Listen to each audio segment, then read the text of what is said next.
A lo largo de nuestros encuentros hemos visto distintos aspectos de la elaboración de una película y conociendo a sus personajes. Hemos hablado del montaje, de la dirección, de la iluminación, de los efectos especiales, de la música, etc. Pero lo hemos hecho de una forma fragmentaria, independientemente del orden en que se suceden. Pues bien, hoy vamos a hablar de todos esos elementos dentro del desarrollo del proceso de producción de una película. Tarea muy difícil que implica a un gran número de profesionales, pero que a la vez es una aventura apasionante que culmina en la hora y media o dos de película que el público verá en la sala. Te he mentido. Yo sí te olvidaré a ti. Te habré olvidado ya esta noche.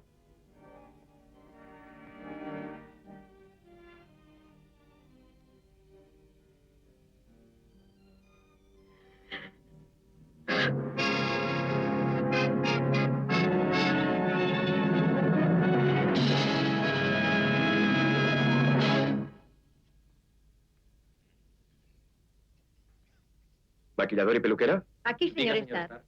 Han hecho de ella un ángel. No sé cómo lo han conseguido. Enhorabuena. Gracias, señor Starr.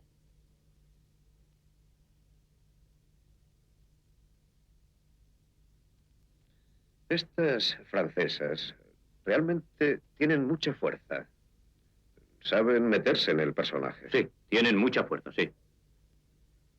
¿Quién escribió esta escena? El escritor inglés Boxley. Fue lo último que escribió antes de marcharse.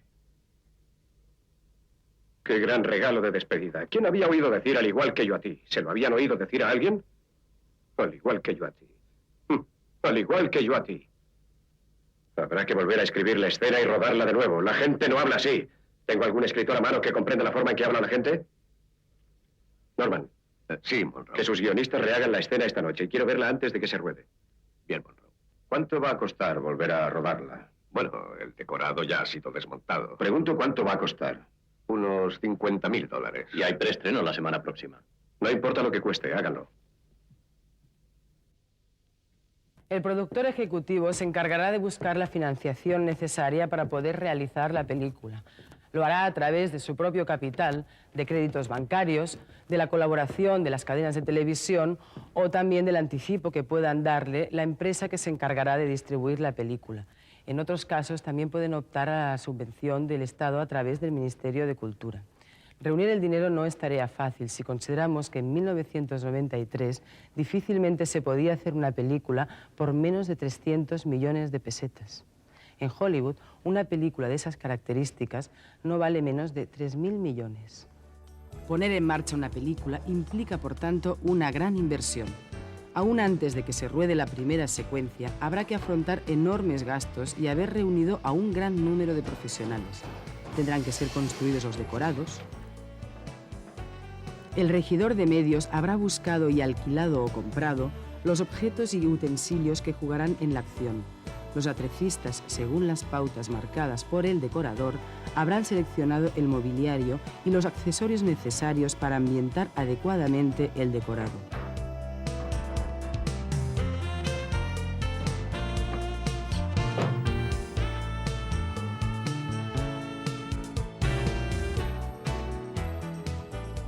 El diseñador de vestuario tendrá seleccionados y probados los distintos trajes y ropas que llevarán los actores.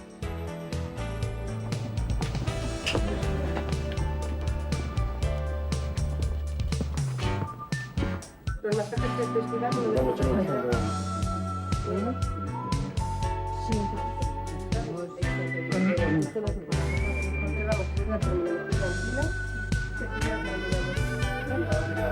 me queda poco. Se habrán hecho las pruebas de maquillaje y peluquería para ajustar el aspecto de los actores al requerido por el papel. ¿Qué? ¿Esta? Sí, yo creo que sí. ¿La de tamaño? Sí. Sí, desde que te la vamos a probar. Si al final siempre me toca a mí. ¿Comprendes? No te conozco yo. Siempre me lía, ¿no?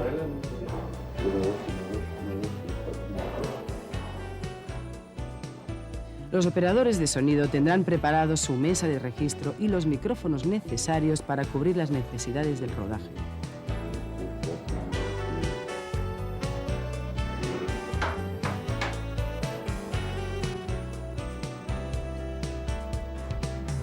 El equipo de cámaras habrá comprobado el perfecto funcionamiento de la cámara y los objetivos.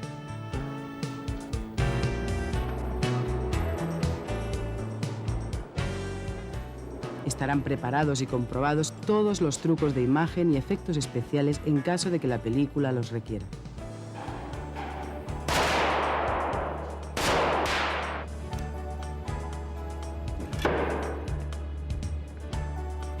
Muy bien, esto ha funcionado, estupendo. El director y el productor ejecutivo tendrán que elegir el reparto de la película. Como ya vimos, es una tarea un poco delicada. Pero bueno, llegará un momento que tendrán escogidos los actores de la película. A estos se les manda un guión para que lo lean y si están de acuerdo en interpretarlo, lo que hacen es reunirse con el director para estudiar las posibilidades de los personajes y cómo él ve la película. De esta manera, los actores tienen unos cuantos datos para empezar a trabajar sobre su personaje. Por supuesto, hay que hablar con el director para saber qué idea tiene él del personaje, porque en definitiva el que va a contar su historia es él, ¿no? Y tienes que estar un poco a disposición de lo que él quiera contar. Siempre se puede llegar a un acuerdo si hay puntos de vista distintos y aportar tú cosas, pero es muy importante el diálogo con el director. A partir de ahí, yo lo que suelo hacer depende del tipo de personaje que sea. Si es un personaje basado histórico o un personaje de la literatura, pues busco mucha bibliografía, leo todo lo que haya sobre el personaje. Por ejemplo, en el caso de La Regenta, pues lo tenía muy fácil porque se ha escrito muchísimo, ¿no?, sobre esa novela. Si no es así, pues intento yo inventarme un poco los antecedentes del personaje, de dónde viene, cuáles son sus orígenes, qué tipo de familia tiene, si viene de una clase alta, clase baja, cómo ha crecido, cómo se relaciona con los demás, un poco analizar psicológicamente al personaje, ¿no? Buscar la manera, si tiene alguna característica física, si es un personaje de época, en qué manera le condiciona la manera de vestirse, de peinarse, de, yo qué sé, de moverse, ¿no? Entonces buscas un poco la parte interior del personaje, su psicología, su manera de sentir y de relacionarse con los demás, y por otro lado el aspecto externo, ¿no?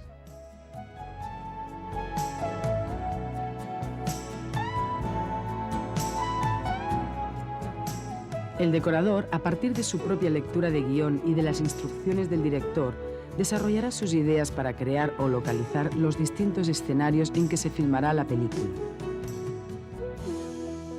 Dibujará plantas y alzados de todos ellos que servirán de guía a todos los profesionales implicados en la realización del decorado y la ambientación.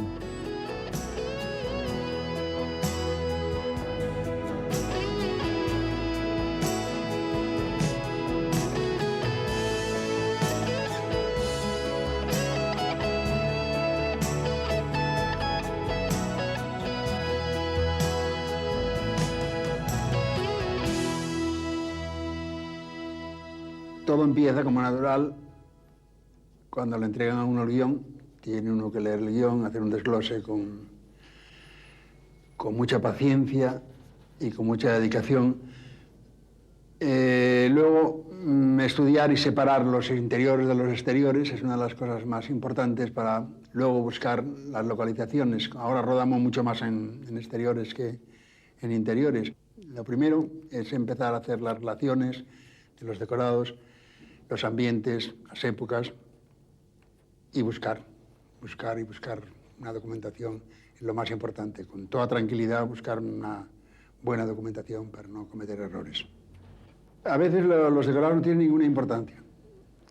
A veces por la historia, por los actores, por la acción, por muchas cosas, el decorado tiene muy poca importancia. El decorado pasa a segundo término. Pero, sin embargo, hay historias que necesitan, porque el decorado es protagonista. No solamente cuando son los decorados lujosos y, en fin, de gran aparato, sino cuando son simples, humildes o feos. O sea, hay unos ambientes que son interesantísimos para poner en el fondo del personaje. Indudablemente, una localización buena o un decorado bueno puede perderse totalmente si está mal iluminado o mal fotografiado.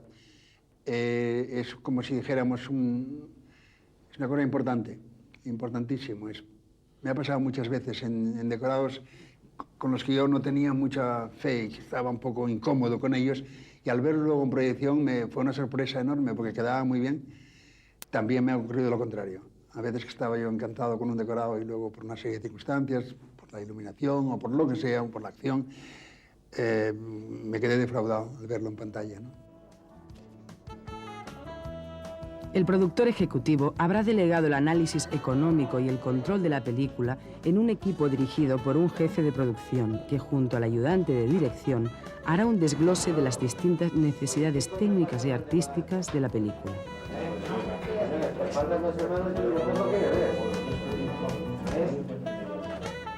Las películas no se ruedan por el orden del guión.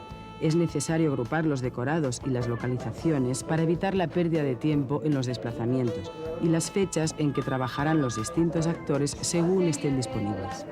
Combinar estos y otros factores es una tarea complicada que se concreta en un plan de trabajo.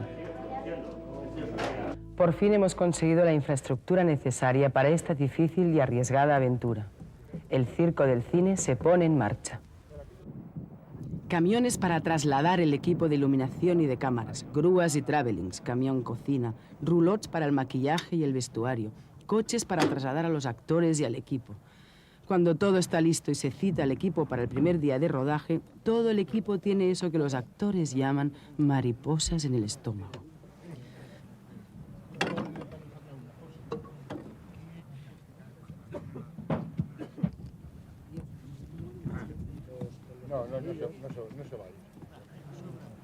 Un rodaje es un trabajo colectivo en el que intervienen numerosos profesionales, pero la decisión última de cada detalle y, por tanto, la mayor responsabilidad sobre el resultado final es del director.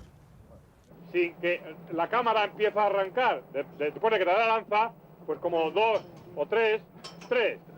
303, 4 primera. ¡Acción!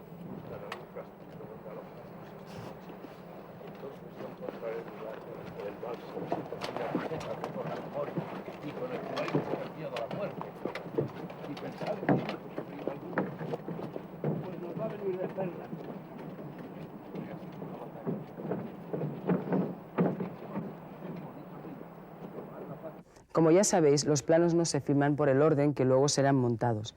Ello se debe a que cada plano requiere una iluminación específica y la mejor manera de aprovechar el tiempo es mover lo menos posible los aparatos de iluminación y la cámara. Preparados. Motor. Claqueta final. Acción. El orden de rodaje de los planos se decide en virtud de lo que se llaman campos de luz. Es decir, se ruedan unos tras otro todos los planos que correspondan a una posición determinada de la cámara y que, por tanto, tendrán una iluminación similar. Después, se mueve la cámara y se modifica la iluminación para rodar otra serie de planos. 9-5 tercera. Tú el golpe lo acusas aquí, claro, y te vuelves aquí, cuando se da la vuelta... Sí, ya está maquillado. Que parezca que te das... El golpe va en corto. Claro, nosotros estamos aquí laterales.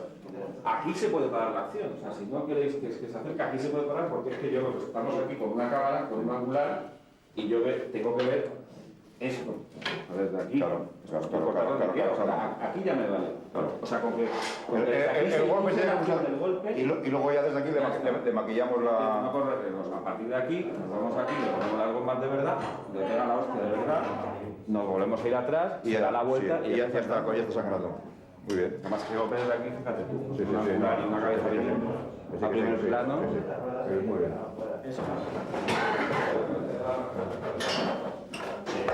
Fuera. Sí, señor.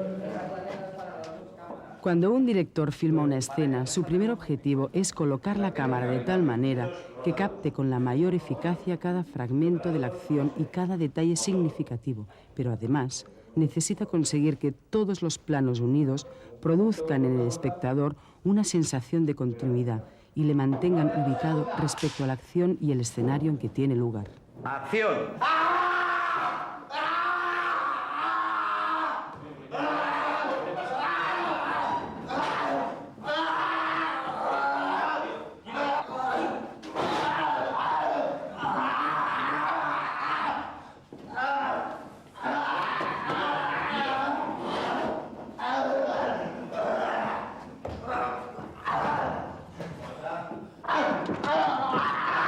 Moliner. ¿Qué te pasa? Tranquilo, hombre. Tranquilízate, Moliner, tranquilízate.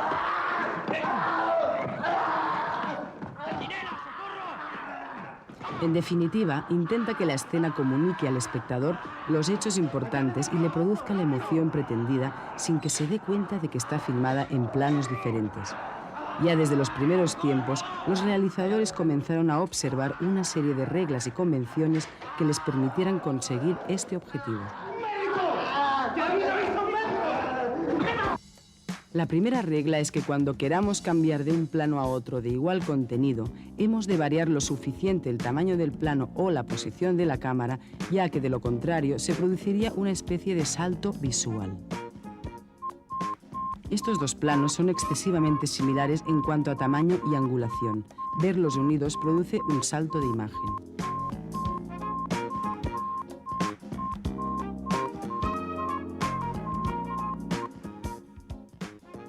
Por el contrario, si cambiamos el emplazamiento de la cámara y recortamos el cuadro, el paso de un plano a otro se produce de una manera más fluida.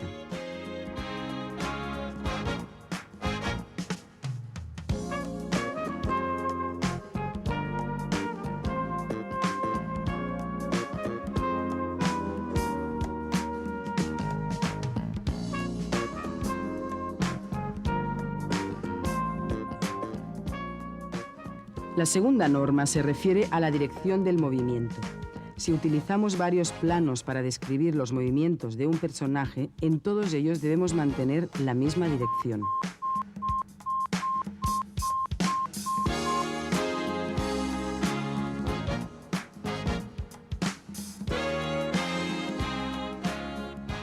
La tercera norma se refiere al denominado salto de eje. Cuando filmamos una escena desde un ángulo determinado, se establece un eje, una línea ideal que pasa entre los personajes y que determina la posición de los mismos. Las distintas posiciones de la cámara deberán moverse en un ángulo máximo de 180 grados respecto al eje establecido. Si colocamos la cámara sobrepasando la línea que nos marca el eje, el plano resultante variará la posición de los personajes. Al montarlo con el plano anterior, nos producirá un fuerte salto de posiciones que molestará y desorientará al espectador. Si situamos la cámara en su eje correcto, el plano resultante encajará perfectamente con el plano anterior.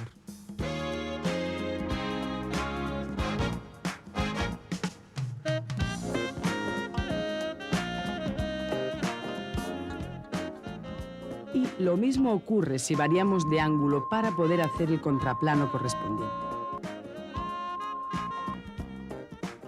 Si sobrepasamos el eje, los personajes nos volverán a saltar de posición, produciéndonos, al unir los planos, un efecto distorsionador.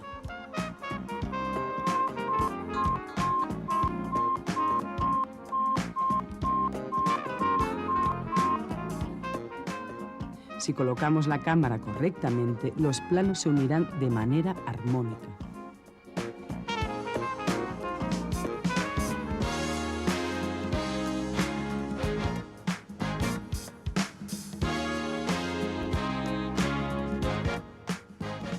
Todas estas reglas surgen de la necesidad de que el espectador esté siempre situado espacial y temporalmente con respecto a la acción de la película.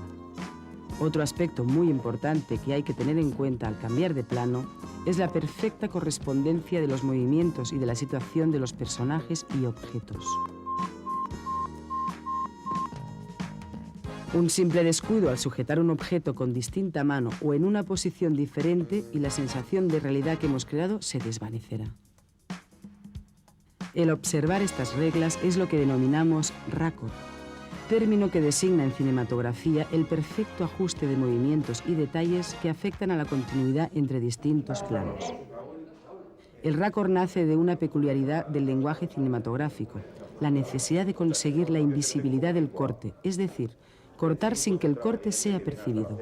Controlar todos estos aspectos en el rodaje es fundamental, puesto que de no hacerlo, luego en la moviola no podremos hacer un montaje correcto.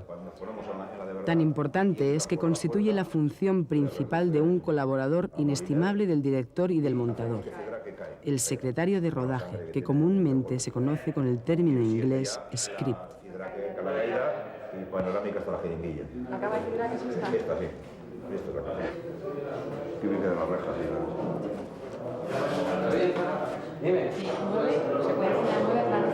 Ya sabemos que la iluminación es uno de los aspectos más importantes para determinar la calidad estética de una película y que puede ser utilizada como elemento creativo.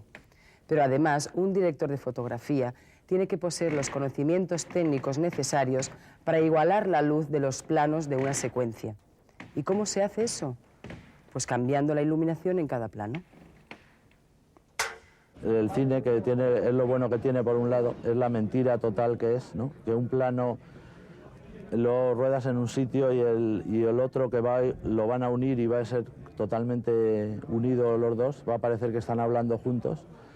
Y a lo mejor uno le ha rodado en un sitio y el otro al cabo de un mes o dos y en otro sitio totalmente distinto, ¿no? Entonces, claro, el espectador, como los va a ver juntos, ¿no? Siempre hay un ambiente de iluminación que es el que hay que mantener para que el espectador no se entere de que aquello lo has hecho otro día y a otra hora. Entonces, se intenta y a veces se apunta, cuando la cosa va a ser el siguiente, el contraplano que se llama, con el que habla, va a estar en otro sitio, se apunta el tipo de luz que hay, de dónde le viene, la intensidad, el grado de contraste, ¿no? Siempre que hay una imagen hay una parte con luz y otra con sombra. Entonces, todo ese contraste es lo que hay que mantener a lo largo de la secuencia para que no se note que está rodado en distintos sitios, ¿no? Yo realmente he empezado haciendo tebeos, ¿no? Una vez que está todo coordinado por el ayudante de dirección, se prepara la puesta en escena de la primera secuencia. La puesta en escena consiste fundamentalmente en marcar la situación y los movimientos de los actores y todos los elementos interpretativos en el escenario a lo largo de toda la escena y en función de cómo vaya a ser contada por medio de los distintos planos que encuadrará la cámara. Hacer una buena puesta en escena es de vital importancia. Podemos comprobarlo con un ejemplo.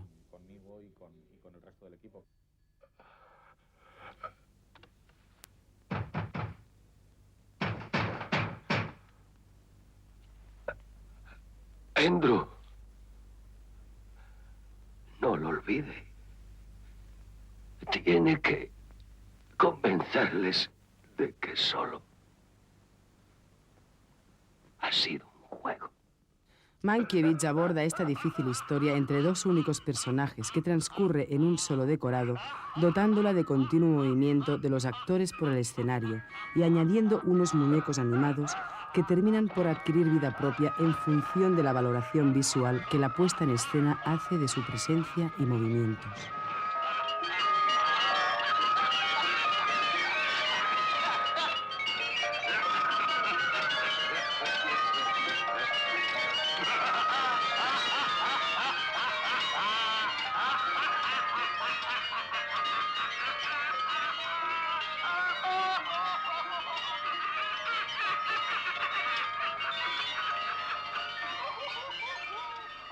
Es fácil imaginarse lo diferente que hubiera sido esta película si en lugar de marcar los movimientos a los actores y utilizar los muñecos como elemento interpretativo, cosa que no figuraba en el guión, Mankiewicz hubiera mantenido a los actores estáticos y diciéndose los diálogos a lo largo de la película.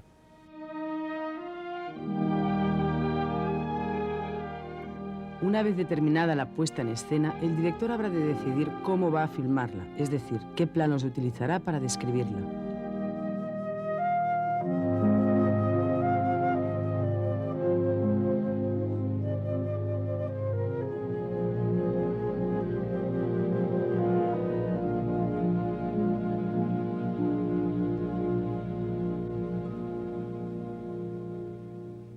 Como hemos dicho, el director puede abordar la descomposición de una secuencia en planos de diferentes maneras. Vamos ahora a ver las más frecuentes.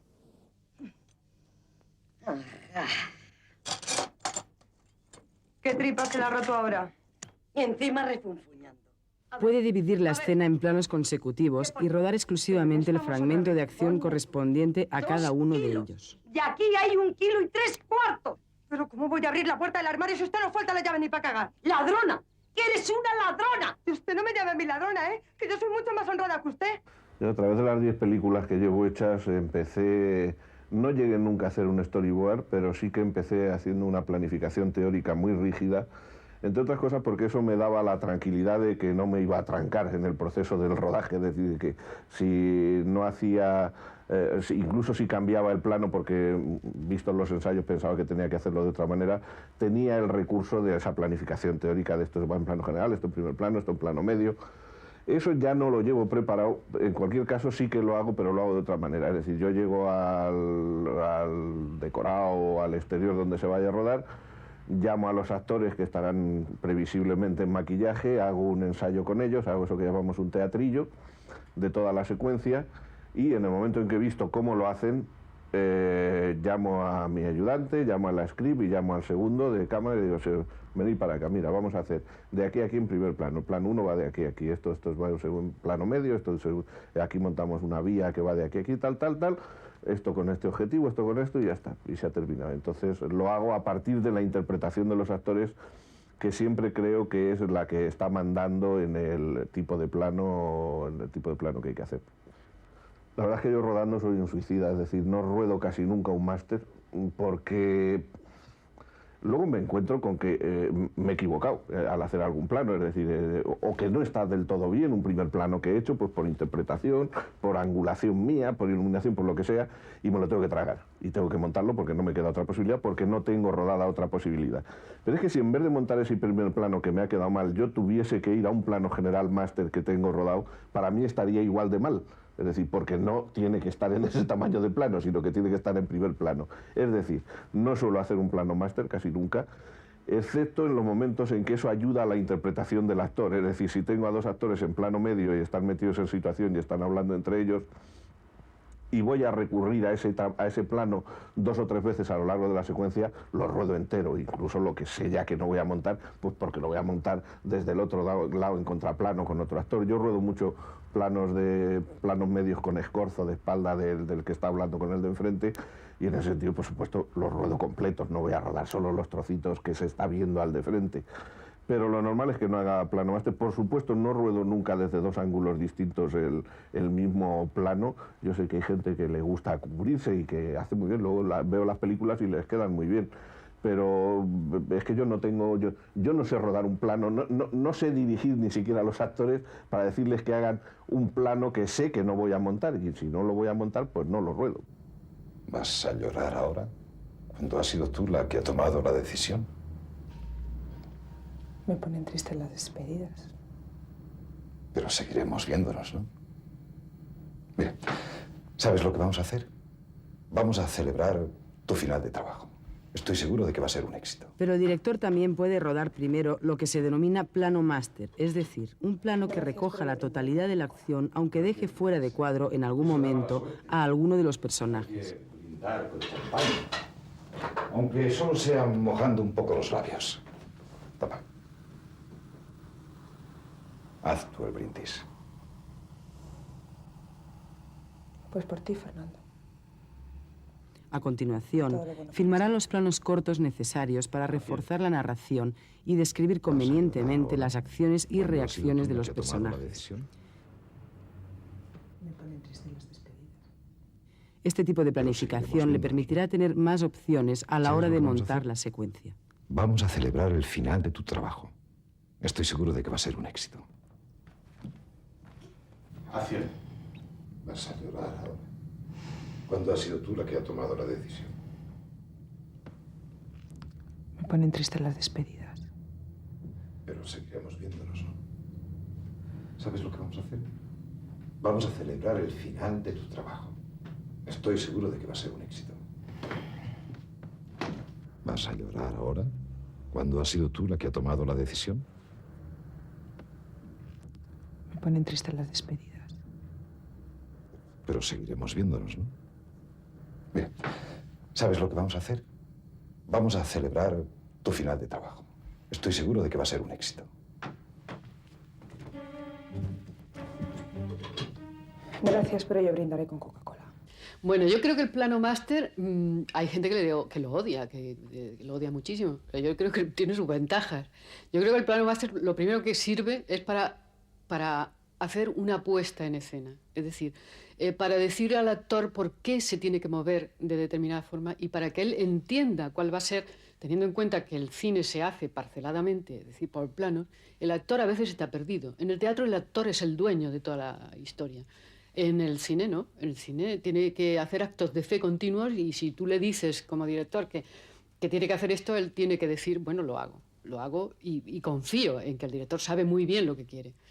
Entonces el plano máster sirve para situar muy bien geográficamente, para que los actores sepan, puedan desarrollar toda la escena con una vivencia que para los actores es muy difícil acarrear unas sensaciones, acarrear unos estados de ánimo que en el vacío o crearlos conforme va haciendo la escena, ¿no? O sea que para el actor yo creo que es mucho más fácil. Pero no solo para el actor, también para el cámara que ha de seguir luego esos planos, para todo el equipo que empieza a saber valorar qué es lo que luego nos vamos a acercar, ¿no? a ese momento, ¿no? Entonces queda planteado en el máster, ya te digo, la geografía y sobre todo la confianza del actor y el revivir la escena de una forma que puede ser mucho más interesante a la hora de los resultados.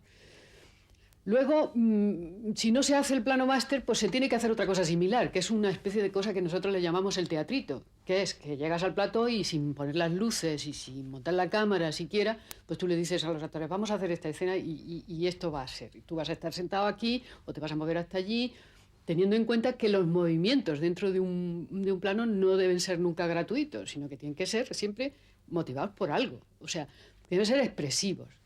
O sea, que no se puede mover porque sí, sino porque realmente en el momento emocional que está viviendo el actor, eso tiene un valor. Y bueno, ya te digo que o te planteas eso, o te planteas el teatrito, te planteas el máster, el teatrito, o bien tienes que hacer planos secuencia, porque si tú vas a utilizar el plano y contraplano en algún momento, te conviene mucho hacer el máster. ¡Estate quieto! No son horas de jugar. Deja en paz eso, hombre, que vas a soltar el freno y nos vas a dar un disgusto. ¡Si no hago nada! Ya están ahí. Pero también, si el decorado lo permite, es posible rodar toda la escena en un solo plano, desplazando la cámara para seguir la acción principal en lo que se denomina plano secuencia. Este tipo de narración es muy efectiva, pero requiere un gran pulso, puesto que si se producen tiempos muertos, no podrán ser cortados en el montaje. ¿Y qué hago ahora con la familia? Jesús. Que espere de arriba. A la toma, Julián. Abajo todo el mundo. No, calma. Apearos. Don Matías, por favor, ¿podría subir esta gente a su casa, pobrecitos, mientras vamos? Hombre, yo naturalmente... Muchas gracias. ¿Ya está? ¿Solucionado? Venga, tenéis que Todo esperarme. lo tengo que arreglar. ¿Pero qué pasa ahora? Vuelvo enseguida. Sí, eso dices. Aquí todo está manga por hombro. Ni se cena ni nada. Vamos, hijo. Vámonos. Anda, que otro año. Bueno, abuelo. A eso no se sale del pueblo. Arriba. Plácido. Paquito, pórtate bien, ¿eh? Plácido, por favor, que es muy tarde. No Espere, llegamos hombre. a tiempo. Hay un enfermo en trance de muerte. ¡Anda, mi abrigo! Nada. Sube a por él. No subo. El que se muere soy yo con esta sinusitis. ¿Dónde es eso? Herrería Oye, 18. no hay ascensor, llevarme. Muere Luis Martínez.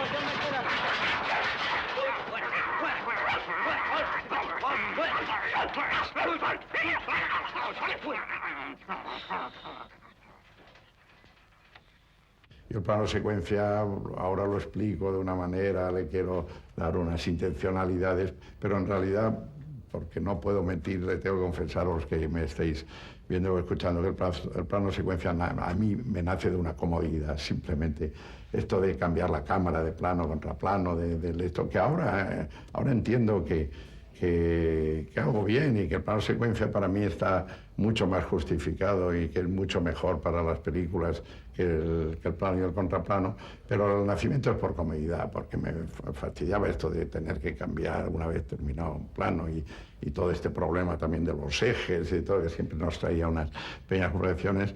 Y un día descubrí que siguiendo al actor y hasta que donde pudiese y metiéndole eso, pues me resolvía todos estos problemas de pérdida de tiempo. Aparentemente al principio los productores se asustaban porque llegaba a ver un día perdido de rodaje, lo cual para un productor es como la catástrofe del Titanic, ¿no? Pero luego se daban cuenta que que al día siguiente cuando rodamos habían ganado más del rodaje de 2 días a base de planos y contraplanos. Y fue eso, nació así, pero poco a poco me di cuenta de que aquello pues me daba otra manera de narración, me ofrecía de repente otra manera de narración distinta a la que había hecho hasta entonces, y que aun jugándomela siempre, porque al no rodar planos, lo que se llama planos de recurso, yo me veía obligado a que 6 minutos, 7 minutos, hasta 8 minutos he rodado planos que los había rodado, luego sin montaje, empalmando uno detrás de otro, me jugaba de que de repente aquello se pudiese hundir en algún momento y la película se fuese al carajo. Afortunadamente, evidentemente, no es que mis películas sean perfectas en todo momento, tendrán caídos, pero nunca han sido tan catastróficas como la primera vez que rodé todo a base de planos secuencias sucedió, que se podía haber hundido totalmente la película. Entonces descubrí que sí había una especie de ritmo distinto al trepidante que te puede organizar una película muy picada que llamamos nosotros, de muchos planos, y que sin embargo a través de estos minutos de hacer, pues en cierto modo un poco de teatro, porque en realidad hay una unidad de lugar y una unidad de acción, pero que aquello, si tú le dabas al diálogo entre los personajes y a la manera de abordar ellos la situación en la que estaban, se alcanzaba un ritmo distinto al del montaje, pero un ritmo que al mismo tiempo sí era favorable a que la película tuviese un máximo de naturalidad, que es lo que siempre busco.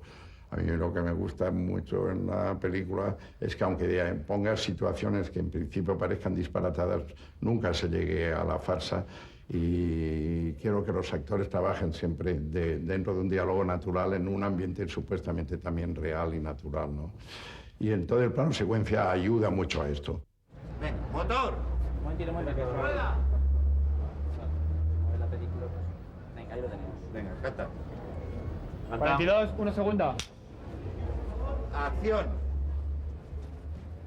Y se rodará y se rodará una y otra vez, hasta que el director considere que el resultado ha sido correcto en todos sus aspectos: interpretación, encuadre, luz, movimientos de cámara.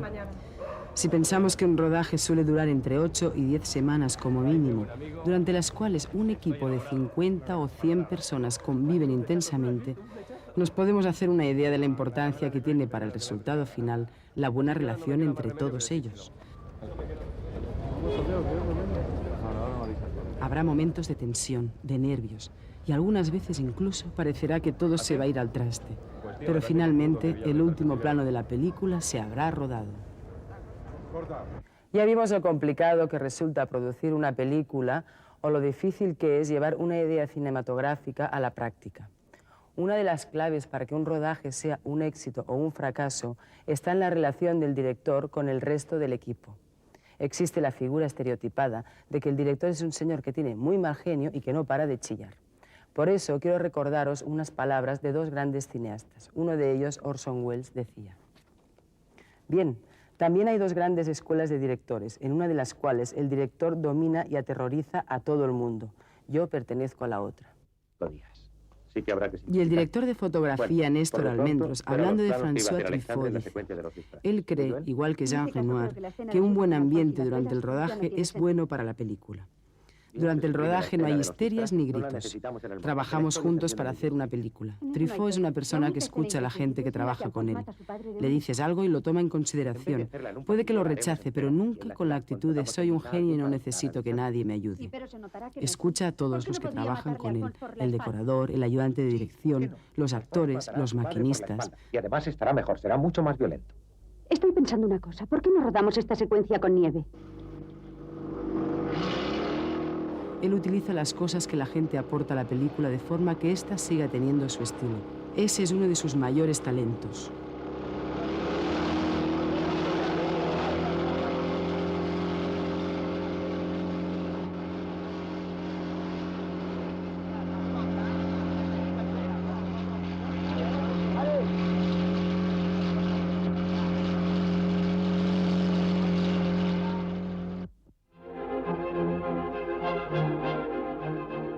Y entonces todo el bullicio que acompaña un rodaje desaparecerá. y el director se encerrará en la sala de montaje tan solo con el montador y sus ayudantes y miles de metros de película.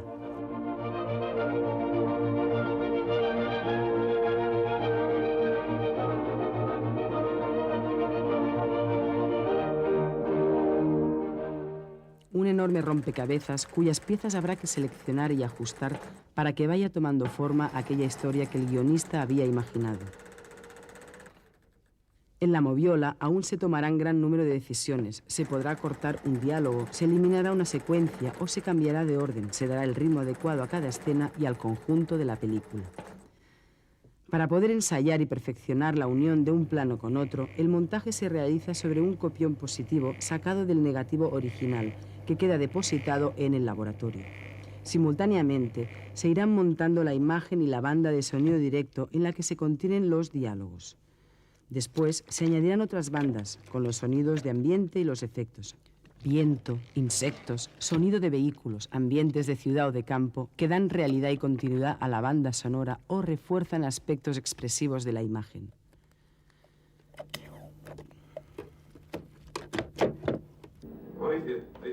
Un laborioso trabajo que hoy en día se realiza cada vez con más frecuencia con la ayuda de un ordenador en lugar de en la tradicional moviola.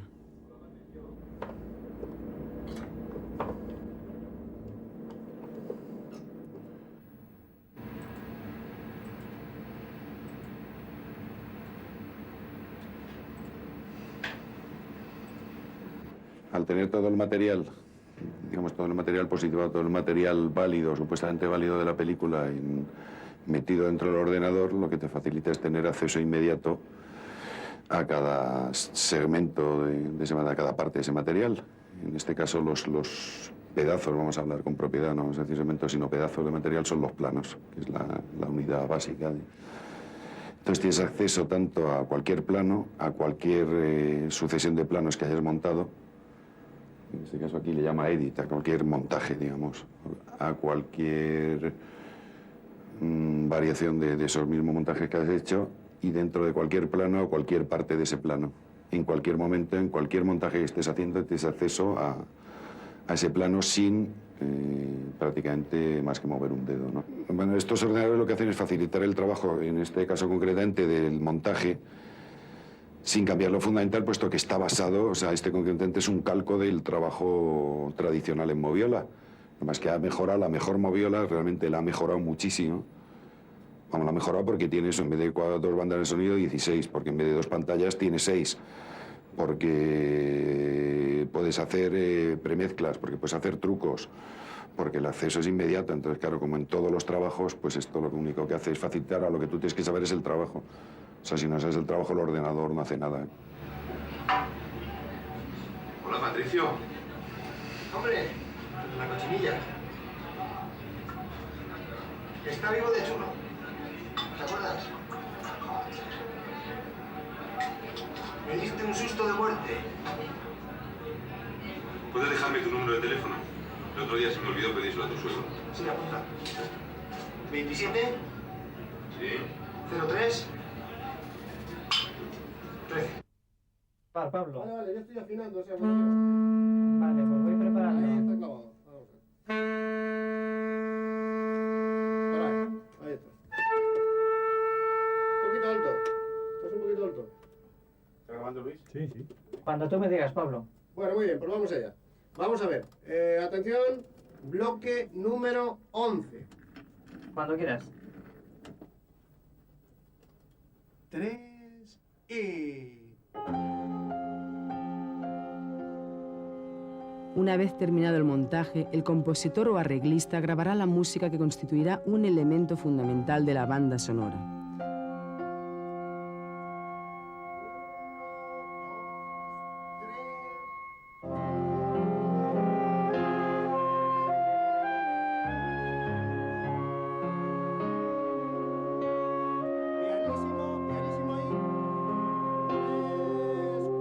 La creación definitiva de la banda sonora se efectuará mezclando todas las bandas de sonido en una.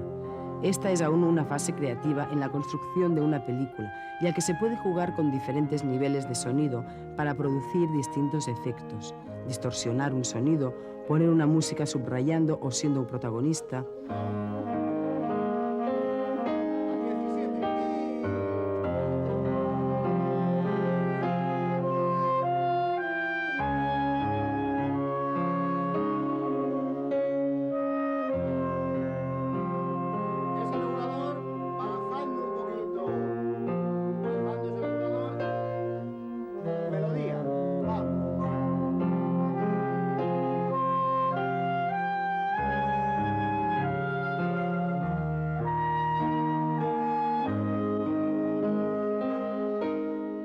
Mientras tanto, en el laboratorio se estará montando el negativo de acuerdo con las instrucciones del copión. Se tirarán las copias de la película, igualando la luminosidad y los colores de cada plano. La película está acabada y pasa a manos de la empresa que se encargará de distribuirla a las salas de cine y de promocionarla. El día del estreno por fin habrá llegado.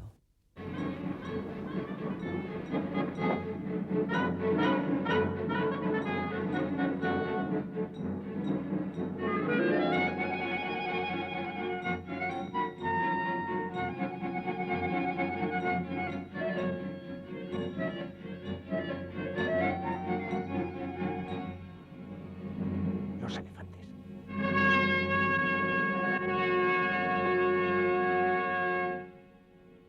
Lo que ahora se verá es el resultado del trabajo de meses e incluso de años.